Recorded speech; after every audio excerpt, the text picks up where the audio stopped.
Welcome to the Seattle Investors Club podcast with Julie Clark and Joe Bauer, where we share the nuts and bolts of real estate investing from our 20-plus years in the industry. Sit back, relax, listen, and immediately take action. Are you ready? Here we go. Welcome to the Nuts and Bolts of Real Estate Investing podcast. My name is Joe Bauer, and I'm here with my co-host, Julie Clark. Julie, how you doing today? I'm doing good, Joe. Our stay-at-home organizational policies are in place this morning. The girls are each doing their homework. Buddy is sucking on his favorite stuffed animal toy, watching over them, making sure they're doing their homework. And, I am doing what I do. So what are you up to? I'm just cranking out some work, looking at the view, cranking out more work, talking to you. Right on. Well, we're going to crank out. Speaking of cranking out, we're going to crank out some super important updated information in regards to commercial real estate and some tips and some insight on one of our favorite, one of our favorite commercial investment partners, which is the SmartCap Group. Tim Shoultz and Joe Allis of SmartCap. These guys are the pioneers in the Pacific Northwest of the Opportunity Zone Fund arena.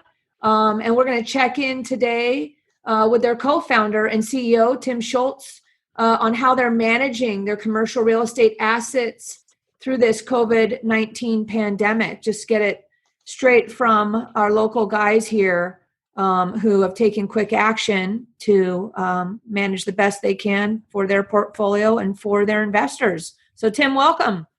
Thank you, Julie. Appreciate you guys having me back on.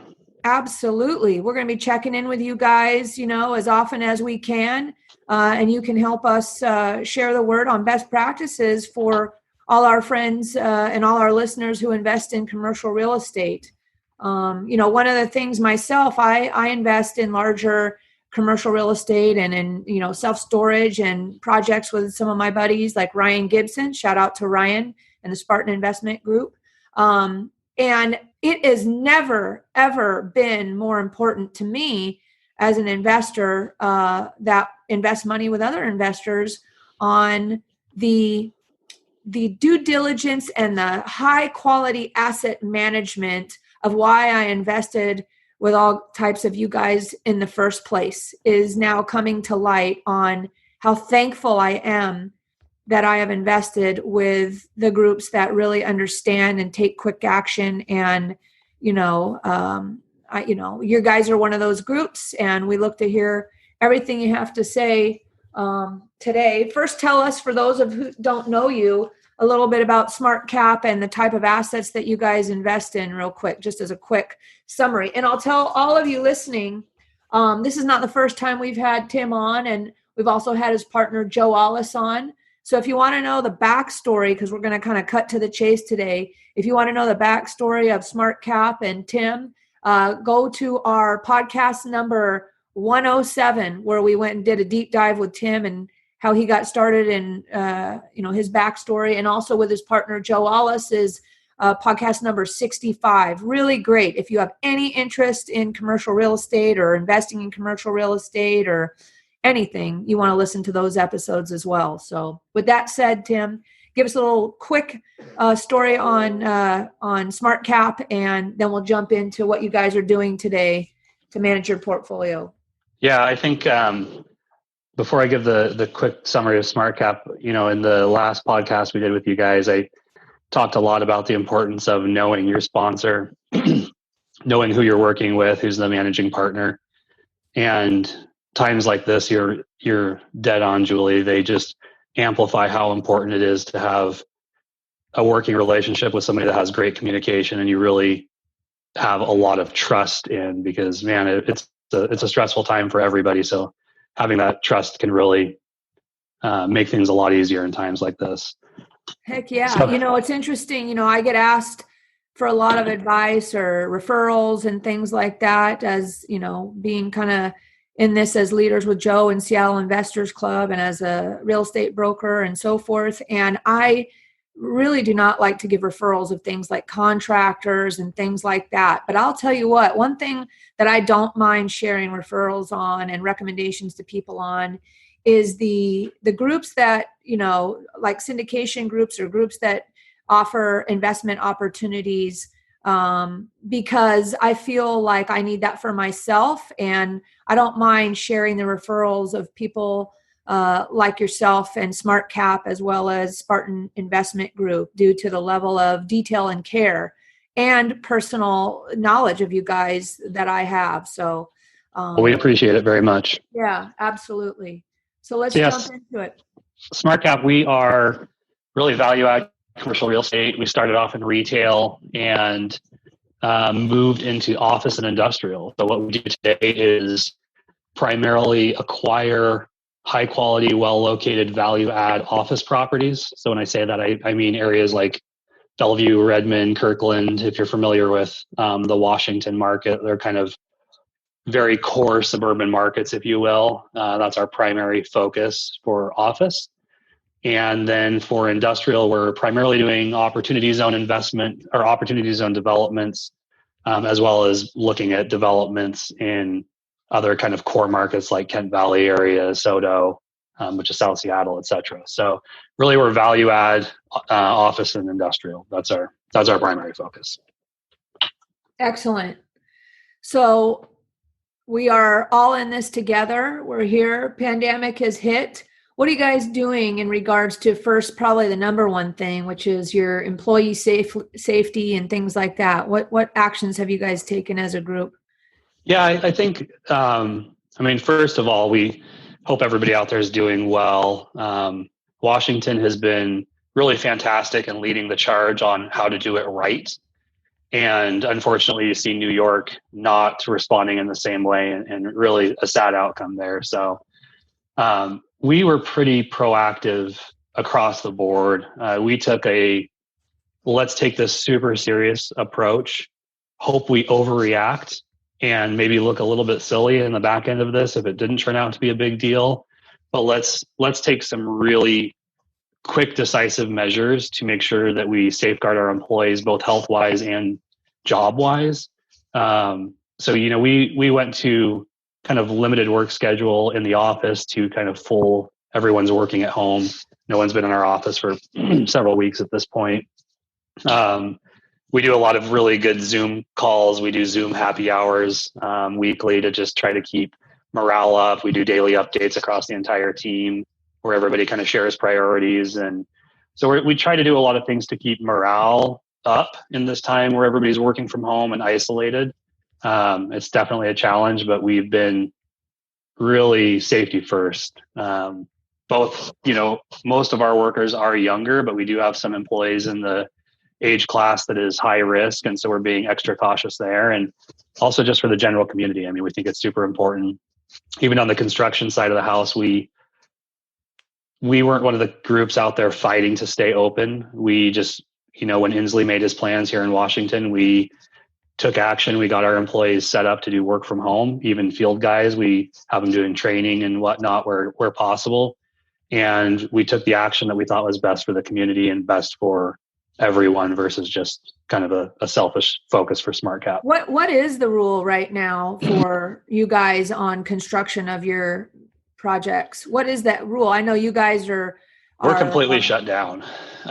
We do have some medical work that we're working with the city of Everett right now to expedite some permits, and that would be considered essential work. So we may open back up next week or the week after. If the extension goes on or the closure goes on, we may have, a job to work through there, bringing up a medical clinic to help fight this pandemic. So that's work we would take on, but otherwise we're abiding by all the rules and shutting down. And people are working from home, maybe doing a little bit of security work on site. But other than that, we're completely shut down at this time. And so, normally you would have your on-site maintenance guys, at the properties every day, cleaning things up and so forth. And so I assume, are there any tenants in your buildings? Are they We do have tenants in buildings that are essential work. So we do still have some janitorial work occurring in those spaces. We've limited our grounds work. So part of our recession planning to help our tenants as well is we've done a really extensive review of all our property expenses. we've gone out to our vendors and negotiated either reduced work schedule, reduced cost schedules. We've put some things on hold, like we're doing a little bit less parking lot sweeping, for example, or, a little bit less day porter work because the tenant base is so low that we just don't have that requirement. So we're really working hard for, the benefit of our tenants. In reality, most of our properties are triple net properties, meaning our tenants pay the expenses. We're really working hard to cut expenses everywhere we can to reduce the burden on our tenants. We do still have open office hours in most of our buildings, just based on the fact that a lot of our tenants are essential. So it's a little bit of a mix there. So as far as like everybody on your team, is there anybody, like which type of employee, just curious, is like having to work right now, not remotely from home, but like you said, just a janitorial guy here or there? Yeah, and those are all vendors for us. Okay. So we have all of our employees are working from home.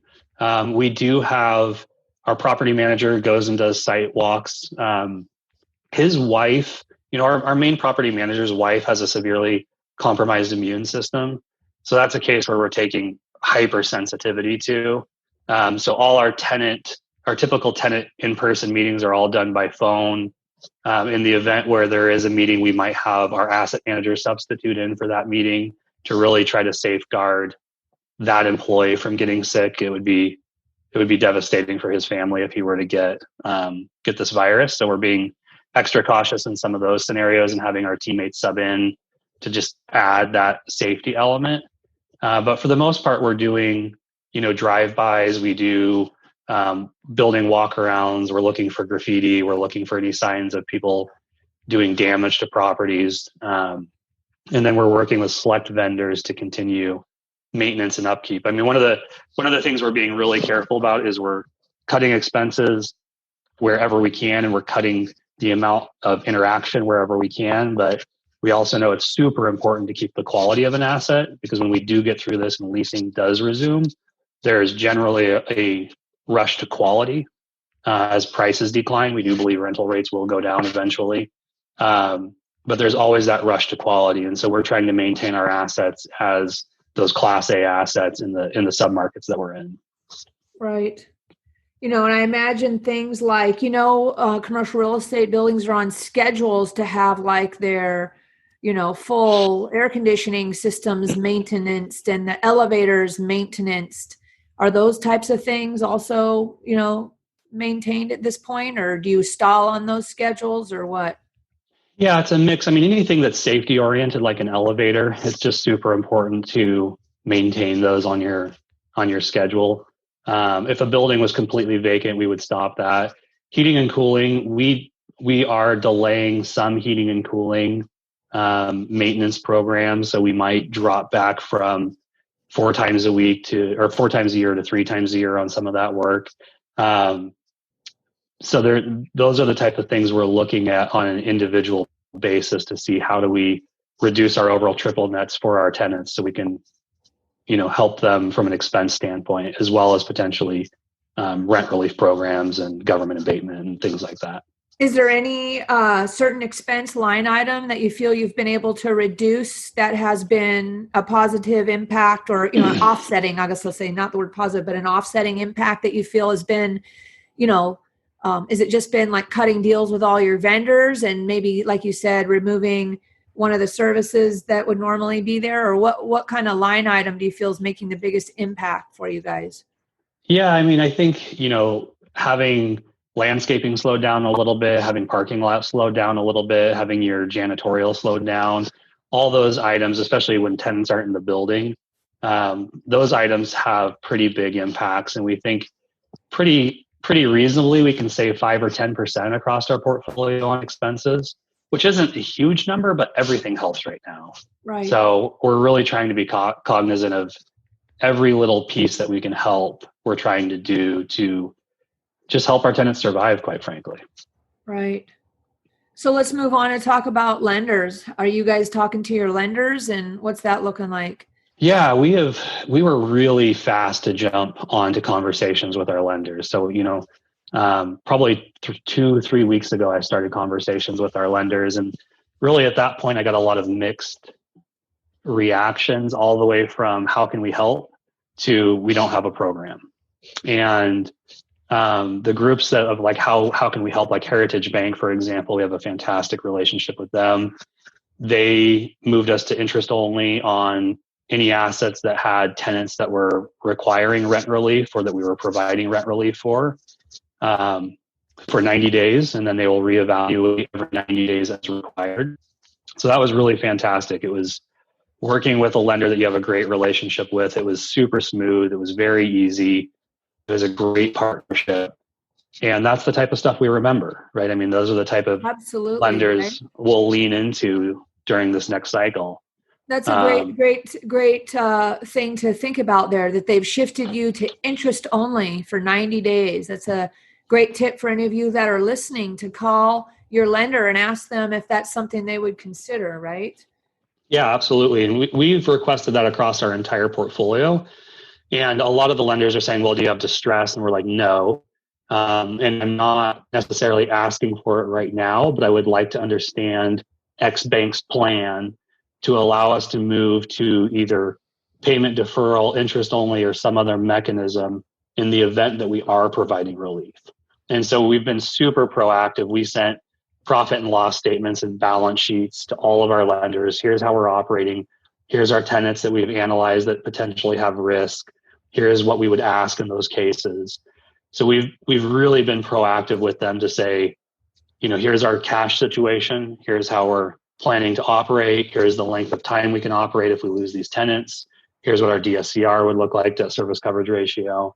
So we've kind of laid everything out for each of our lenders and said, now if things change, we want to know your plan, how you're going to help us.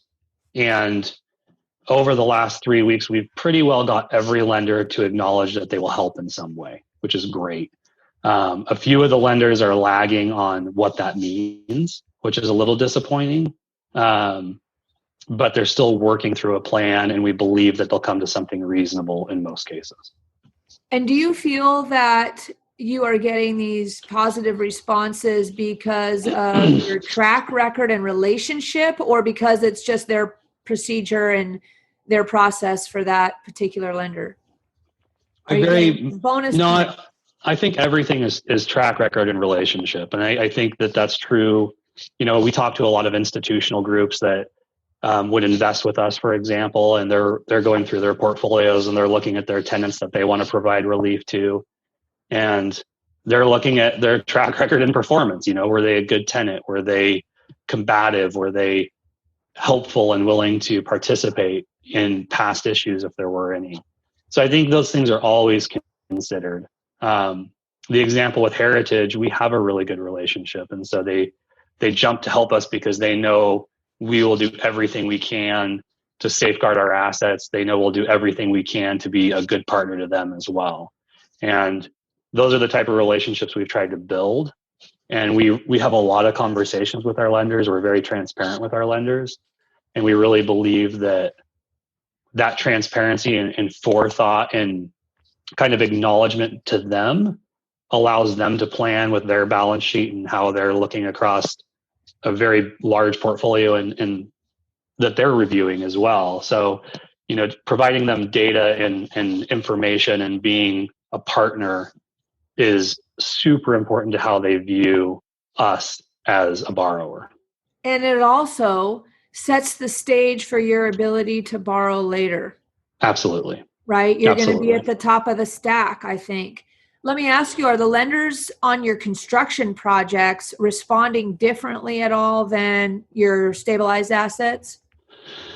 No, but our construction projects are so well protected. We only have one construction project going right now, and we have $4 million in cash sitting in the bank with that particular lender, which again is Heritage. And so, they're Heritage Bank, I guess, today, huh? Yeah, we do a lot with them. We work with Banner, we work with TIA, we work with US Bank, RGA. So we work with a lot of different lenders, but those particular assets are there, and have such significant cash reserves, because we were doing a 2-phase development. So we'd build phase 1, refinance, and apply the funds to build phase 2 with the cash reserves that we have. So it really protects the assets in the case of something like this. So that's a very low risk. Did you have development. any projects that you guys were looking to get into that you were shopping around on for loans on when this was happening? We were close. So we were looking at a deal in Soto that was an acquisitions deal, very low cap rate, real strong value add in about a year and a half. And we took second place on that deal. And, I'm actually still a little disappointed we took second on that deal. I think that's really great long-term real estate. Well, but it is what it maybe is. their lender on the first, the winning group, maybe their lender's going to balk and you might get back. Yeah, they're a big publicly traded REIT that we took second place to. So they have cash to just buy it, but they could retrade, and who knows, right? There's right. Potential. Who knows? Yeah. Good stuff. So, maybe we've already talked about this. You let me know if there's anything else you want to touch upon in regards to like your building processes and procedures to settle into the new normal. We've kind of covered that a bit. Is there anything you want to add to that topic? Yeah, I mean, I think the biggest thing we really did was our tenant relief program. So, there's a huge variety of options out there, and we jumped into trying to understand what we needed to do to protect our assets and to analyze the strength or weaknesses across our portfolio and what that would mean to each asset. And so the very first thing we did, I was kind of spearheading the lender conversation, and Joe in our asset management, property management team went through and analyzed every tenant. We called tenants. We said, how are you doing? How are things looking? Kind of marked them green, yellow, red. And then from there, we started to build out, like, what does our tenant relief program look like? What are our options? And everything was changing day by day with the $2 trillion stimulus package. That wasn't out when we were implementing this. So there was just a lot of uncertainty and moving parts. And it took us probably a week and a half to really kind of settle into a plan that we have today that we're implementing, which is we will offer tenants relief if they need it. And we have stages of relief that we'll offer based on the tenant's financials and kind of their track record again with us and how they've been as an operating tenant for how long, just various components. Full tax returns, profit and loss statements for the end of year 2019, monthly profit and loss statements and balance sheets for year to date for 2020, so we can see the decline in their business. We want to look at their cash balances, how, we want to be very sympathetic to the tenants, and we want to help the tenants that struggle make it, especially if we believe that they're in a position to come out the other side of this and continue with their business. I mean, if we all bleed a little bit, we'll come out better. How are they reacting to your request for that financial information? Yeah, it depends on the tenant. We have some very unsophisticated tenants that, probably think we're the big bad landlord and we're trying to manipulate in some way. And then we have very sophisticated tenants that are like, yeah, we understand, and they provide us the data. So it's kind of all over the board a little bit, but we try to be reasonable in how we approach each of those situations. There's a reality that we don't want to be the one landlord that holds out and doesn't provide any relief and is, kind of the bad guy in the marketplace, because people remember that. People remember at least renewals. Were you helpful? Were you reasonable? Things like that. And so we're really trying to be reasonable. I heard somebody say something great. There's at least on the residential side, there is like emerging this rent strike talk, and there is right now this potential of them versus us, landlords versus tenants mentality that needs to be broken, that needs to be stopped. Or it's very dangerous. It is very, very dangerous to have this going on. So what can we do about breaking the them versus us mentality cycle? And one of the best things that I heard was to reach out to your tenants. And like you said, and at least on the residential side, I've heard people are saying like, look, we're in this together 50-50, right? So I will forgive 50% of your rent or tack it on the back on however you want to do it. I'll do my 50% and give you a 50% rent reduction. I'm talking more on the residential or the side right now. If you do your 50% and you pay half your rent. So my part is giving you 50% off and your part is paying your 50%, and let's work together. And that doesn't necessarily apply, for, people need to be responsible, right? There's all this talk of, let me go get my grant. Let me go get my forbearance. Let me go get my this. I mean, if everybody does that, we're going to have a whole nother problem, right? It's a big dash for grabs right now. I think you're spot on, Julie. Is, we've had some tenants come to us and try to strong arm us already. Some large, well-capitalized tenants try to, kind of push us around a little bit. And we're just like, hey, we appreciate the fact that you want to maximize the benefit for yourself, but we have tenants in need. And for the better good of everyone, we need to prioritize the tenants in need and help them survive, because the reality is it affects our value of our buildings. It affects our cash flow. It affects our debt service coverage ratios. So let me ask you guys, Tim, because there's going to be this period of, are you guys, like, as far as reporting wise go, which I would tell multifamily owners and so forth too, is there a way to, instead of giving a rent reduction, would it be better for your P&Ls for underwriting purposes, for refinance purposes later or whatever? I'm just talking off the top of my head, making this up. Okay.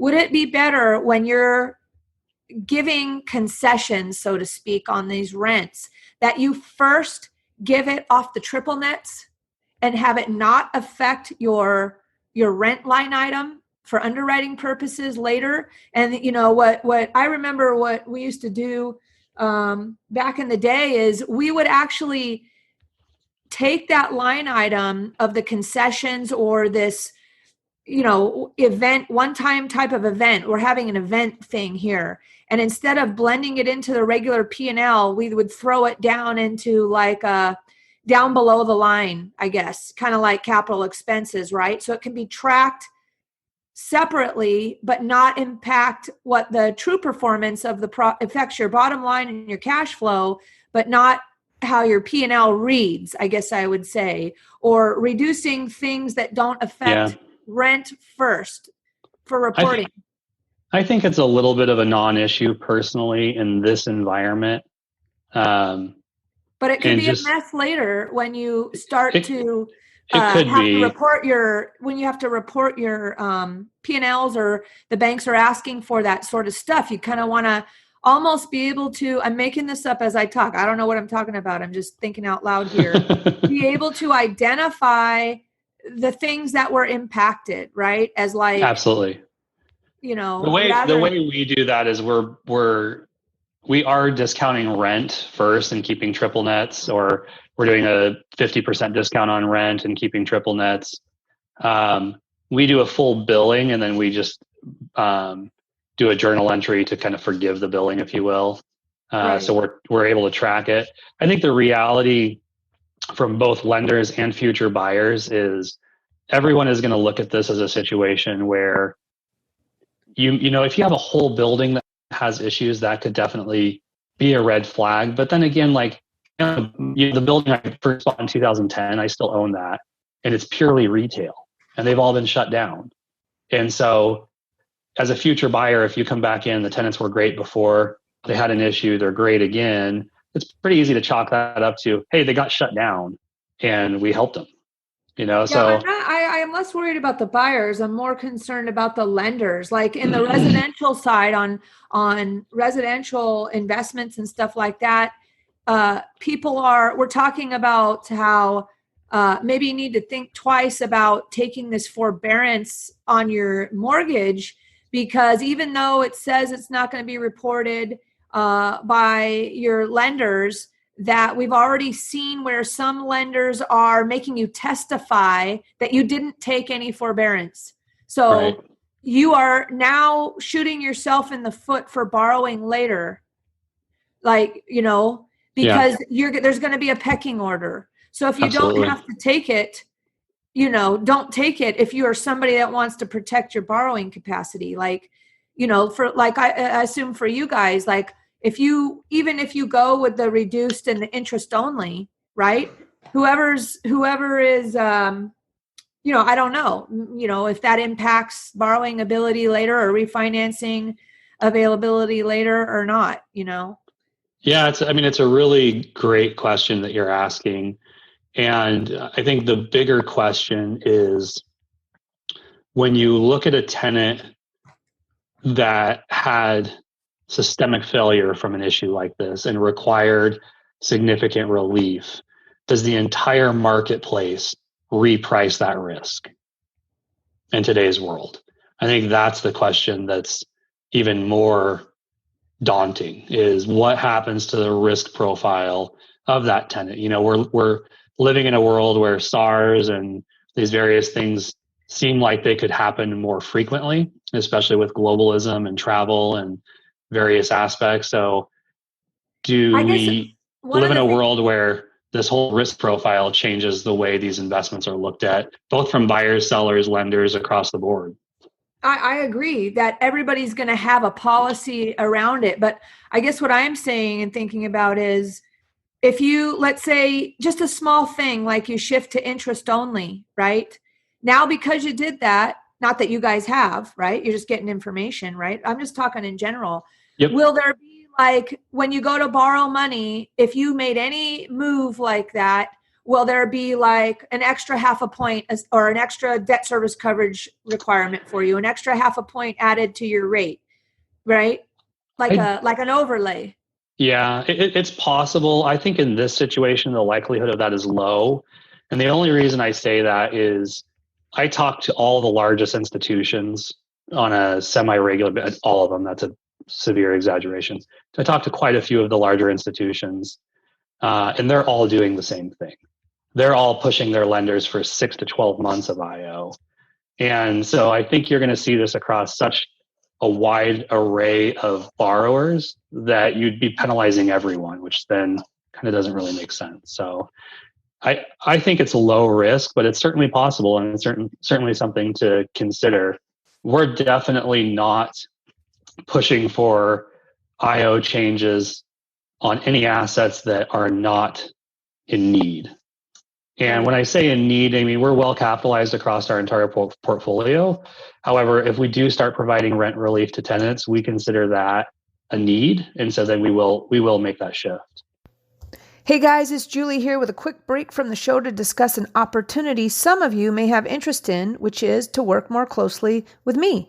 On almost a daily basis, I get calls from investors and brokers, both new and experienced, asking me for guidance or advice. I love helping you guys out, and it keeps me on my toes too. So with that said, I wanted to let you know that I have a private broker coaching community called the VIP Education Community. And the best part is that it's 100% free. That's right, it's free to join. So whether you're a traditional broker or a broker investor, my VIP education community offers personalized one-on-one coaching from not just me, but also from my experienced broker friends with expertise in all disciplines of real estate and real estate investing.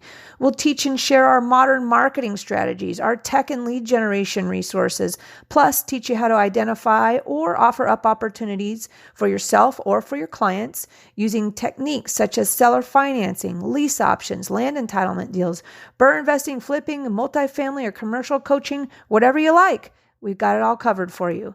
The future of real estate is changing fast, and to stay in the game, it's time to learn about all the options you can offer your buyer and seller clients, as well as, if you want, learn how to use those skills to grow your own real estate portfolio. If you'd like more details about joining my VIP education community, reach out to me at julie@seattleinvestorsclub.com or text me at 206-910-2985 or just send me a Facebook message. My new favorite phrase is community equals confidence. So let's navigate the future of real estate together. Now, back to the show. So if you have tenants, right, and they're all on different lease terms and so forth, is there any adjustment or pecking order on your relief? And I don't know if maybe the answer is you're still thinking about it, and that is totally fine if that's the answer. But if you have tenants that are in long-term leases and they have a couple more years coming up, versus. I mean, the answer is absolutely. If you think about it, like take a simple example.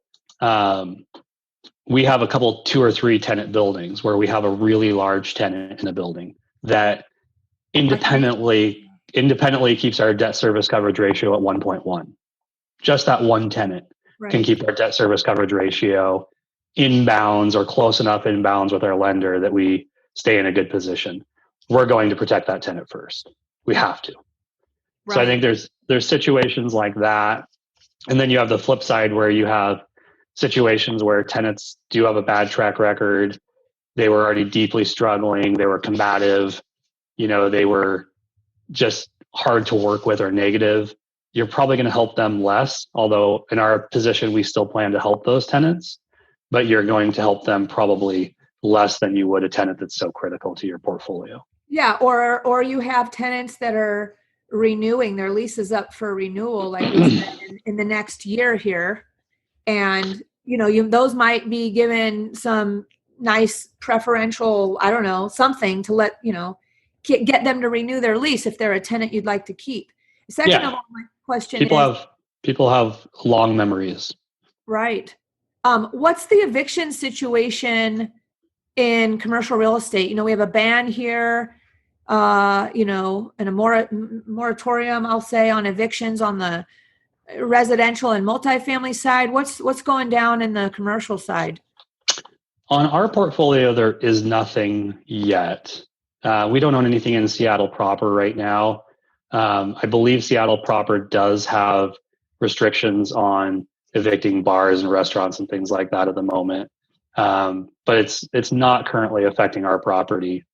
We'll see if that changes. I mean, I guess what I'm saying is there a differentiation at all on the eviction ban between residential, multifamily, and commercial? Maybe not. Absolutely. No, I think there is. I mean, Seattle is really the leader in that versus Washington. Washington hasn't come out with a bunch of stipulations that are as aggressive, but Seattle certainly is the leader in that from our local economy standpoint. Good but stuff. Yeah, they're definitely being more strict on evictions with residential, and how defaults, like questions like, will those tenants have to pay back that missed rent, or will the landlords be forced to forgive it? Those are the outstanding questions that are yet to be seen in some cases. And for all of you listening, wherever you are, just as a reminder that we have our Seattle Investors Club online meetup that happens every single Thursday at 11:30 a.m. Pacific time. And we are talking in real time every week about these exact subject matters and checking in. We have some experts that join us each week and give us updates and so forth like that. So no matter where you're at, a lot of what we talk about applies nationally. You're welcome to join us. You can find the link to the Zoom online meeting on our Seattle Investors Club meetup page, or simply also join us on our Facebook page at Seattle Investors Club, and stay informed and join us on those conversations. So, Tim, what about moving forward as far as looking at new deals and opportunities? What's your take on that? Yeah, I think we're a little unsure right now. I mean, there's potentially going to be some great opportunities on hotels. Obviously, a pretty scary thing to get into right now, and hotels are such a unique asset class, quite frankly, that they're just different than multifamily. They're different than commercial. They're their own class for sure. When it comes to what we do, commercial and office, we really kind of unsure. I mean, there's a significant amount of capital still on the sidelines. I think when you look at a lot of your institutional owners and even smaller owners like us, more of these groups are well capitalized than they were in 2008. So there's a strong likelihood that a lot of these great groups kind of come through stronger. With that said, there's going to be reductions in price. You're going to see more, your renewal probability is going to go down, which is going to cause more expenses on your churns. Boy, that sounds tough, right? Trying to figure out the renewal probabilities on all this is like a whole nother level of due diligence now on what type of business they are, what industry are they in, right? Well, and you go look at a value add deal that's, call it 30% under market, and you want to bring them up to market rates, even if there's a discount on rate from today, it's still a 20% increase in rent. How many of them are going to stay? So did your renewal probability go to 50%? And your improvement costs just soar in those cases. So that type of stuff is really hard to predict. We do think that there's going to be opportunities. I mean, I think rental rates have to go down at some point. Or at a minimum, valuations will go down just kind of based on renewal probabilities and the risk profiles, et cetera.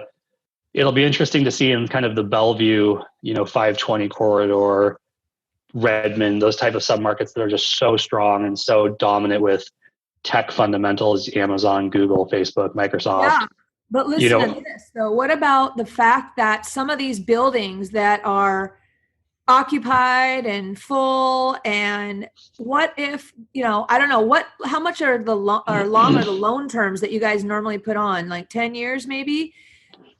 Anybody that has a loan maturity, any of these commercial assets that have a loan maturity coming up and have especially to get CMBS as part of a refinance, that's where you're going to get the pinch. Yeah, CMBS especially. I mean, CMBS is going to get crushed on the hotel front. I think I read an article that there's something like 1.6 billion of potential default in CMBS hotel loans right now. So that's a market that's just going to get crushed. But what about just a regular office building in downtown Bellevue that has a loan maturing, right? Yeah, I mean, absolutely. We generally, like, to safeguard our investments, we will generally do, like a 5 or 7 year fixed term with a 10-year float. So we'll go interest only. So we usually provide ourselves 3 to 5 years of cushion from our rate going into a floating rate, and we don't stick with floating rates ever. We'll refinance. So that allows us kind of 3 to 5 years of safeguards. But, you're seeing construction folks right now struggle, or developers, I should say. We've gotten a couple emails from developers that are like, hey, we'd love to recapitalize this deal. So I think you're going to see those type of deals especially struggle. And you're right. If people don't have, it's hard lending is hard right now. I mean, it's just interest rates are all over the place still. Lenders don't know how to lend effectively in this environment. And so kind of the credit markets have shut down a little bit right now. It's a reminder going forward that it is crucial for everybody in their asset management of these types of things, that when they're doing their leasing and when they're doing their renewals, that they are paying attention to when their loans are maturing, and that they're, setting their lease terms where you don't have, 30% of your property leases renewing in the year your loan matures. We call that our stack. Exactly. So we manage our stacks very, very carefully. I mean, in fact, that's a strategy we use to create value in our assets, is to really go through and say, how do we spread this stack out so that we try to get less than 20% roll in every year? Exactly. And it's not always possible, but you're right. When we look at buildings all the time that we're like, we'd love to buy this, but the loan is going to mature right when this tenant rolls. You're going to have no way to refinance this at this point. Like, it just doesn't work. Right. And you're not looking at that necessarily like tenant by tenant, but you're looking at that, for those of you guys that are following what we're talking about here, the stacking plan, on the percentage of that tenant's square footage to the building is Correct. one way to look at it. Not just tenant by tenant, but the percentage of their square footage to the overall building, right? Absolutely. Yeah, huge points. Well, we are glad to have you guys as our partners here in commercial real estate and keeping us informed and best practices and listening to how great asset management works around situations like this. Is there anything else? Again, you guys, if time to start paying attention to what SmartCap is doing. If you feel like you are going to have funds that are idle or need to be reinvested after this, consider following along with what SmartCap is up to and looking at the opportunities that might be ahead due to their level of due diligence and asset management, something to plug into, right? Yeah, I think the parting word I would have, Julie, and thank you for the promotion. We greatly appreciate that. The parting words I would have is kind of to your comment or to my comment a little bit earlier is if we all bleed a little bit, we have a chance of coming out of this together. So there's a society element of this where breaking, as you put it, that chain of, it's me against them. Instead, it's everybody needs to understand, like, a good landlord is going to try to prioritize the tenants that have needs first. And the lenders are trying to prioritize the landlords that have needs first. And if the tenants are also willing to acknowledge the government programs they're getting, the aid that they're getting from SMBA, forgiveness plans, et cetera, there's a way where we can all come out of this whole, or maybe not whole, but intact. That leaves me with one last question. Do you have anybody dedicated on your team? Kind of feels like it's a good idea that becomes sort of the expert at these different financial assistance packages and counsels your tenants that are maybe less sophisticated on trying to get them some financial assistance. Seems like that'd be a good shift in somebody's role while everybody's having to, maybe not be able to do everything they used to work on. I guess I'm just talking out loud, making this stuff up as I go here. No, it's a great piece of advice. We haven't gone as far as counseling per se, but we absolutely are providing our tenants with the resources, both tenants that have come to us for relief and just every other tenant in our portfolio. We are, as part of our tenant relief programming, requiring tenants to go apply for federal aid. So we're putting that as a stipulation in the amendments that we do. So we're saying, hey, you have to apply for this. And if you do get relief, then we're able to potentially claw back some of the funds we let go of for you, or some of the relief that we provided. So we are pushing people to make sure that they are using the programs first. I mean, the landlord shouldn't be the bank if the federal government is providing tenants relief that provides them with their needs. So working through that balance. What are you guys doing? Like, as far as, this is a technical question, but you just kind of touched upon it. Are you issuing like lease amendments? Yes. Is that how you're doing this? And so your lease amendment is covering this in detail with each tenant, as well as has a provision that they were required to apply. And then what happens if they actually receive funds in regards to maybe like you said, a clawback or pullback a little bit on? Yeah. So to walk you through kind of what we're doing, it is a lease amendment. It's a 2 or 3 page lease amendment. It's not super long. We do require that they apply for various programs and notify us in the event that they receive relief from either federal plans, insurance, or other. We have the option as the landlord to kind of claw back some of that relief in the event that they receive funds or they're doing well financially. So we're also requiring tenants to give us monthly financial updates on their business for the remainder of the calendar year. And in the event where we do kind of claw back or take some of that relief back to provide cash flow relief, we're doing it over either a 6 or 12 month period. So if we give somebody 2 months of relief, for example, and we defer it, we would allow them to pay that back potentially over 12 months. So it's incremental payback on their part, allowing them to kind of get their cash flow situation back in a good place. So we're really spending any lease terms on the back end. Not really. We're trying not to be that aggressive landlord that is being manipulative. So, there might be a clarification point or two if there's something specific, but we're really trying not to go in and read the entire lease and renegotiate. Everybody has enough stress and enough things to do on their plate that we just don't feel like that's healthy. Right. All good stuff, Tim. All right, guys. Anything else you want to add today, Tim, before we wrap it up? And we'll check in with you again, maybe in another month or two, and see how it's going. Anything else you want to add today? No, I mean, I think it's great that you guys are doing this. Hopefully this kind of helps give some ideas to both tenants and landlords on how to work together. We're doing great as a company right now. And, we're really hopeful that we come out of this in as good a position as we're in today. So, our goal is to just get through this time with our tenants intact and continue to operate. Good stuff. Good stuff. All right, you guys, we're going to wrap it up today. And again, thanks, Julie. Yep. Thanks, Tim. And we'll remind you all again, one more time, to join us every Thursday Pacific time at 11:30 a.m. On our weekly Seattle Investors Club online meetup. There is no topic presentation. It is an open discussion, and it is amazing what comes up. It takes care of itself.